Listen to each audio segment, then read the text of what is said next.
Hey everyone, welcome to another top 10 list. This week's top 10 list is going to be what's in my boxes. You guys see me pull stuff all the time from my strap searches, but what do I keep? What does that actually look like? Well, I dug out all the boxes and I put a little bit of a ranking to them, and we're going to take a look at the top 10 types of notes that I save from my strap searches. So let's get started. The very first one on the list, number 10, well, this should be not a surprise to anybody. I save trinaries. Why do I save trinaries? I save trinaries hoping that I'm going to pair notes. Lots of trinaries in here.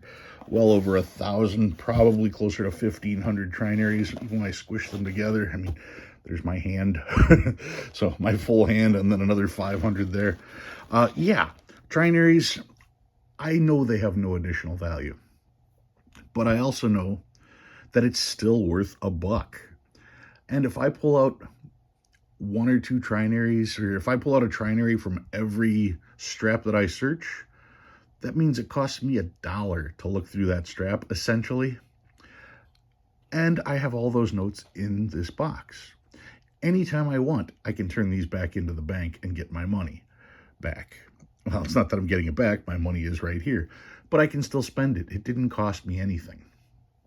I simply save trinaries trying to find two notes with the exact same serial number, and I've done that. I've accomplished that a couple times.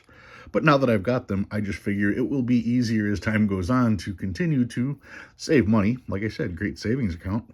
And to incorporate something fun that I do for my hobby by trying to match those numbers. I keep them all in order, so that way when I get new ones, it's much easier to find. But yeah, all of these trinaries here are in order. And when the box starts to get full, I do go through them and I'll cull them. I'll pull out anything that's got writing on it or that's in hideous shape. But yeah, you guys love to see the stuff that I've gotten in boxes. Yeah, that's my box of trinaries. That is number 10. Number 9. Not only do I save trinaries, I also save, I can't even get it in a picture, quads. These are all quads. These are also in order by the digits. So my zeros start here, and then as I go through, I move the digits. So instead of starting with 0000, it will start with 1 and then 0000. I will do all the quad zeros. Then I do quad 1s, 2s, 3s, 4s, and so on down the line.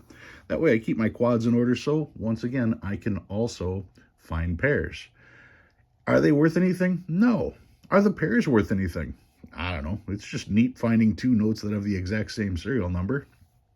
And I'm always fascinated by the fact that I found them in circulation. In circulation being the key word. I did not scour eBay looking for specific numbers, hoping to find a pair. I found them in circulation on my own. That's why they're worth more to me than they are to anybody else. I don't know that I'd actually ever want to sell my pairs because there was no work involved for the person buying them. And the amount of time I put into trying to find those pairs, the amount of money that it would take for the normal person to do that much work, yeah. It would take, I've spent, I don't know how many hundreds of hours doing this. And if I found 10 pairs, okay, what's 10 hours worth of work? You know, that should be a full day's work. Am I going to charge a full day's work for a pair of just random numbers? No, not at all. So no, I don't expect them to be worth anything. Once again, I do it because it's fun. And it's okay to collect for fun. Everybody likes to make a buck or two, but it's a hobby. You're supposed to have fun. So collecting quads, trying to match pairs, collecting trinaries, trying to match pairs, I find that fun. That's why I do it. So that is number 9. Number 8, on occasion when I'm finding my quads, I also find notes that are 5 in a row. This one here has 5 zeros in a row. So all of these are my 5 in a row. Now, 5 in a row, once again, aren't worth anything. Quads aren't worth anything. I should have specified when I was talking about the quads. Looking at this one, it starts with 4 zeros. Some people would call this a low serial number. It is not. A low serial number starts with 5 zeros. If you don't have 5 zeros, it's not a low serial number. What does that mean for quads? That means that the best possible digit you can have for quads is zeros, and the best possible position for quads would be in front. And if that's not worth anything, then why would any other digit having 4 in a row be worth anything in any other position? It's not. Getting back to the 5 in a rows.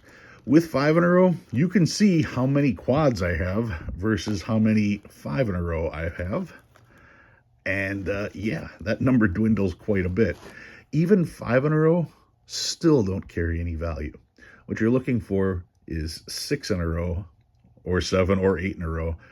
8 in a row would be a solid. There you're talking thousands, which would make 7 in a row worth hundreds, which would make 6 in a row worth tens. So what's 5 in a row? Nothing. And clearly 4 in a row is nothing. But I save quads, or I save 5 in a row nonetheless, because I don't run into them that often. So when I do, I'll put them away. I mean, it's not like it's costing me a ton of money. What is that, like 70 of them there, 60 of them?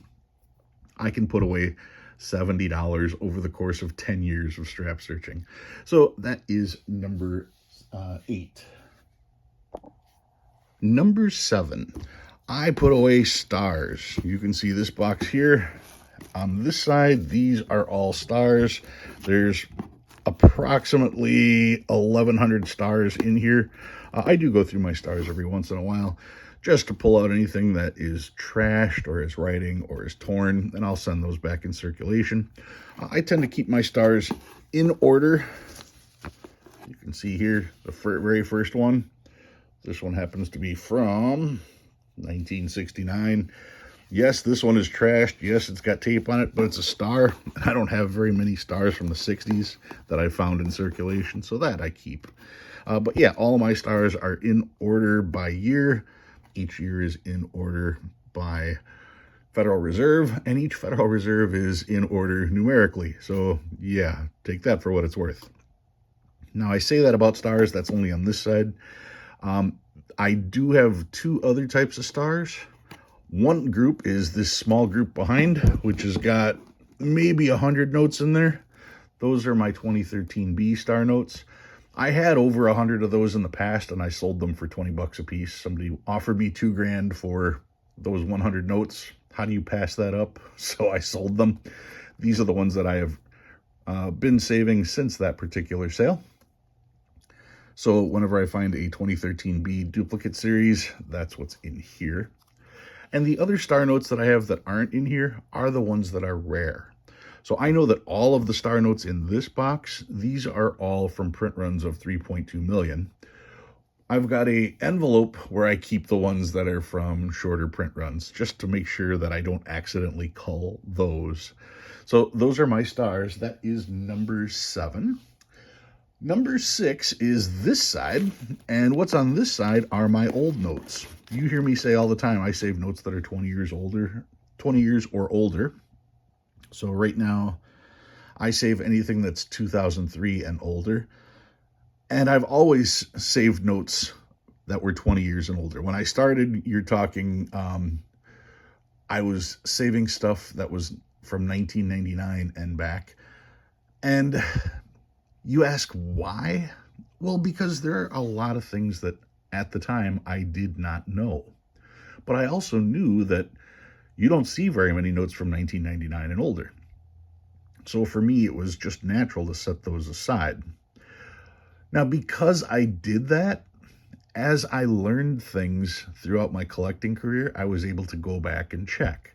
Like, for instance, when I learned that the 1995 notes have the back plate 295, and there's a problem with that. I was able to go through all my notes and find those. Any little thing like that. When I find a short printed block, I can now go through my old notes to see if I have any of those. And I've managed to find some of those. You've seen me go through those lists in the past. So that's why that's part of the reason why I save the older notes, because there aren't that many of them. They are easy to pull out. Every 1,000 notes you see me pull out, 5 to 10 of these and just set them aside. And that way, when I do learn something, I have something to check. I can go through and see if I have those. So it's been pretty successful for me. As far as the old notes go, I do keep these in order. You can see here, this is 1963B in really good shape. I keep them in order by year, by Federal Reserve as well. That way, if I do run into anything else, I can check those. Once I get up to about 1999 with the notes, I get a little more picky, so I tend to call these on occasion more often than the rest of the notes, because the 2003s, 2003As, 1999s, even the 1995s for that matter, they do tend to collect pretty quickly, whereas the stuff from the 60s and 70s, hardly at all. But by having them in here, anytime I learn something about another short print run or a special block or a printing error, I've got these to go through. So that one is number 6.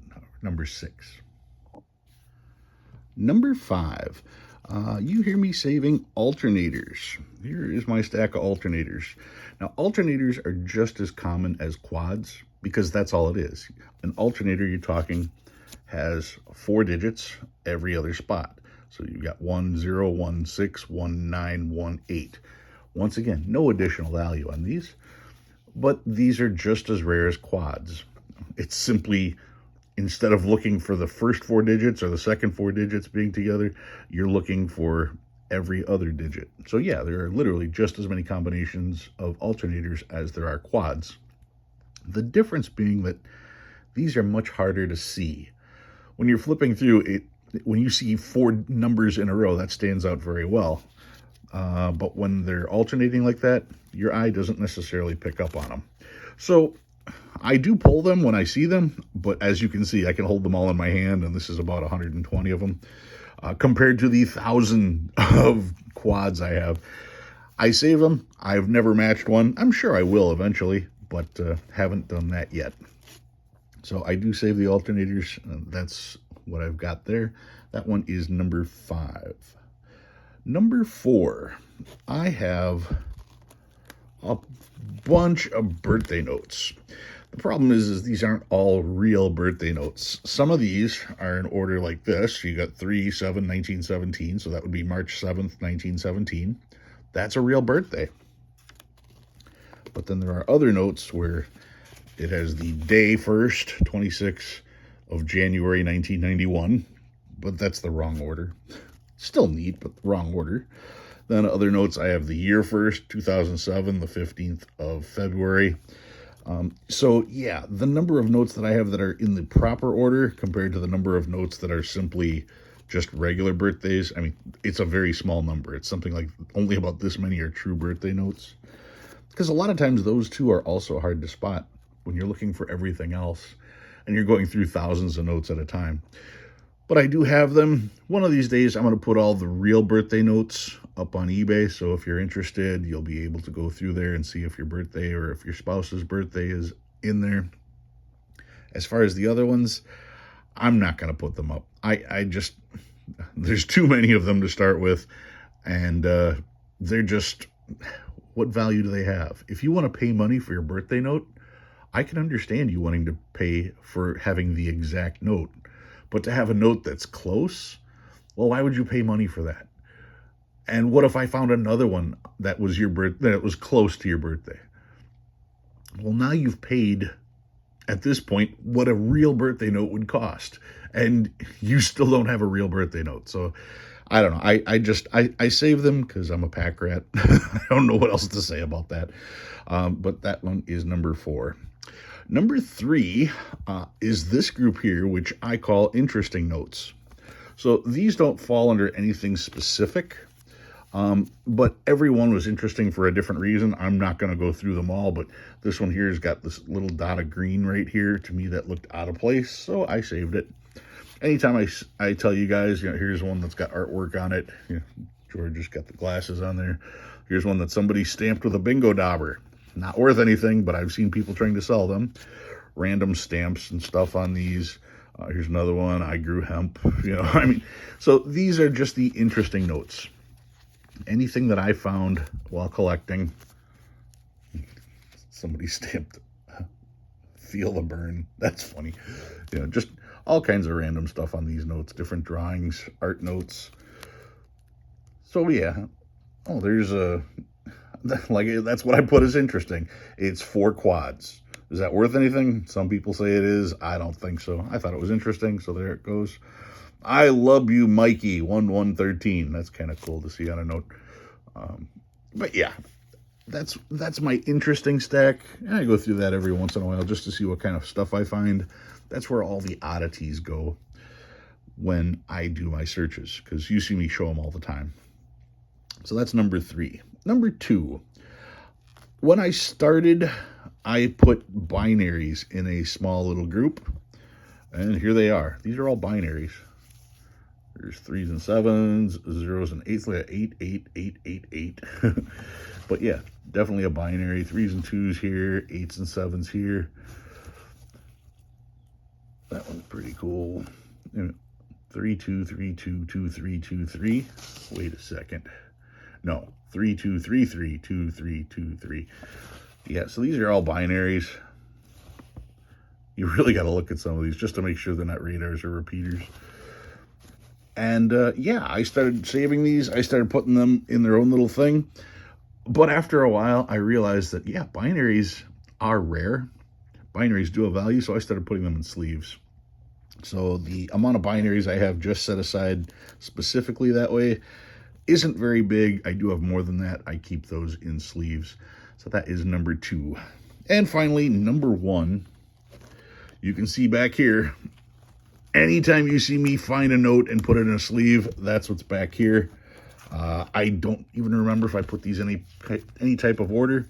I do know that I will put notes on the back if I can't spot whatever it is right away. That's a filled star error. You know, this is all stuff found in circulation. Trinary pair. So those 2 serial numbers are the same, right? 68383388. Yep, that's a pair of trinaries. Here's another pair of trinaries right here. What do we got here? Anything special on the back? Anyway, all of these are notes that I pulled and found and considered them valuable for whatever reason. Oh, this one is 765432. It's a 6-digit ladder. Not sure if a 6-digit ladder is worth anything or not, but you know, that's definitely worth saving. Another binary here. There's a trinary star. You guys saw me do the video on this one. It's a 00 note. It's a trinary. It's a star, and it's quad 1s. Just a little bit of everything on that note. What do we got here? 63B Joseph Barr note. That's the $1 note I found in circulation. Anyway, all of the notes that I find in my searches that you see me put into sleeves, those go in here. Any note that I had set aside in a box and then found out was a rare block or something to that effect, those get sleeved up and go into here. So yeah, this whole section, that's all my finds from my circulation hunts, my strap searches. And that's where I keep those. So that's what I do with all the different notes that I find when I do my strap searches. That's the stuff that I save. These are my boxes that I use to save them all. So that's what I got for you this week. If you learned anything new, go ahead and hit that like button. If you like what you see and you want to see more, please subscribe. Love reading all your comments. Guys, thanks for watching. I'll see you next time.